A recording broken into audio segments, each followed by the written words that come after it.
Hey folks, I'm Tom Vasel, and today we're taking a look at a board game upgrade. And this is a luxury upgrade, and this is for Star Wars Rebellion. Star Wars Rebellion, a two-player game in which one person is playing the Rebellion, another person is playing the Empire. It's like Star Wars episodes 4, 5, and 6, all smashed together into one game. Very good game. We've talked about this in the past. Well, this is just an upgrade from Evil Toymaker Studio. That's going to give you some 3D planets to put on the board. You're putting these on instead of using the ones that are printed on the board. That's it. It's expensive. I want to warn you on that. But let's take a look at how it looks on the board and a little bit about these planets, and then we'll be back. So we're going to start here with just basically seeing the whole board as set up. This is the entire board with all the different planets on it.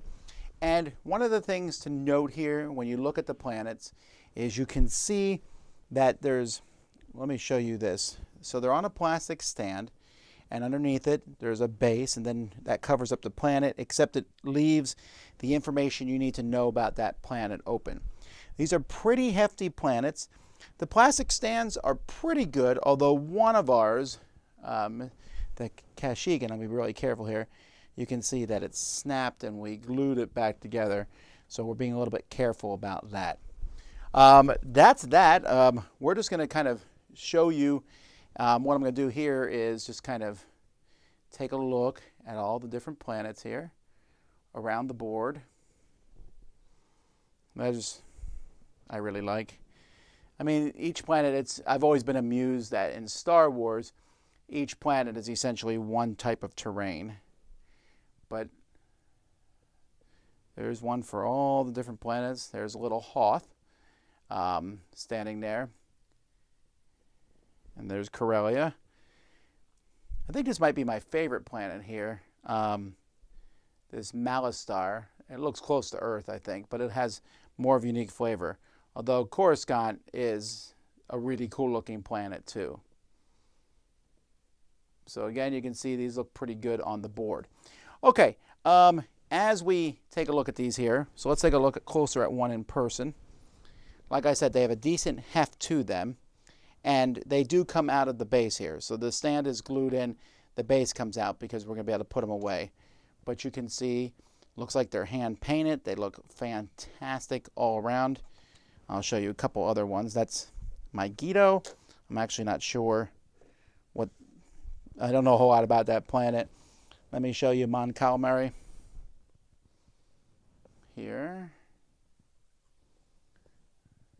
Very impressed with that one. Here's where the Hutts live. And I'll show you the one I said this one was my favorite, I think, of all of them. Looks pretty cool. Really like the look of that one.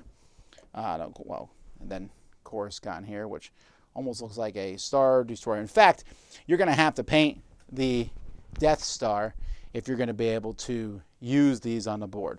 So I also want to mention they have these. There's 3 of these.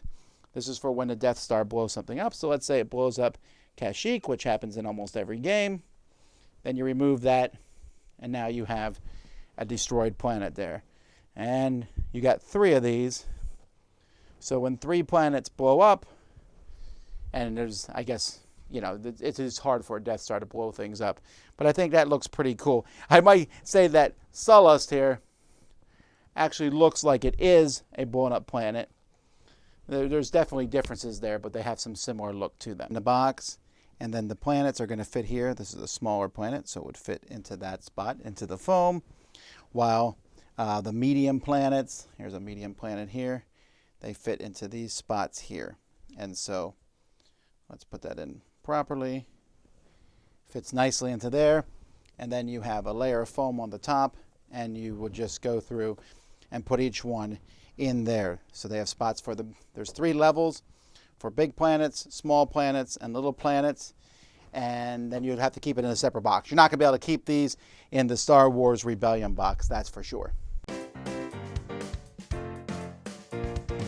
So I want to be clear, these are amazing, but they do have 2 drawbacks. One is, well, the price. It is an expensive thing to do. This is definitely a luxury. I don't want you sit here and think I'm trying to tell you to get this. This is something you get if this is one of your favorite games and you want to make it look good. Because on the quality end of things, these are unbelievably cool. And I would easily put this on my wish list if Star Wars Rebellion was like in my top 10 games. I like Star Wars Rebellion a lot, but I don't know if it's that high. As it is, we're going to put these in the Dice Tower library for people to play when they come to conventions. So that's cool, but this is got to be something that you like. The second problem is storage. You got to keep everything in a separate box and in those things. But, you know, here's the thing. You know if this is for you or for not. You know, if you're watching this video. Some people are going to look at this and go, that's amazing, but I can never afford that. Completely understand. Other people, if you have that disposable income and you do like this is an auto buy for you because they really are that good. This company, they make a lot of this stuff. I've had their stuff for War of the Ring and for Gloomhaven, and it's absolutely stunning and amazing. And then other people look at it and go, what a waste of money. So I get that. I get all those viewpoints.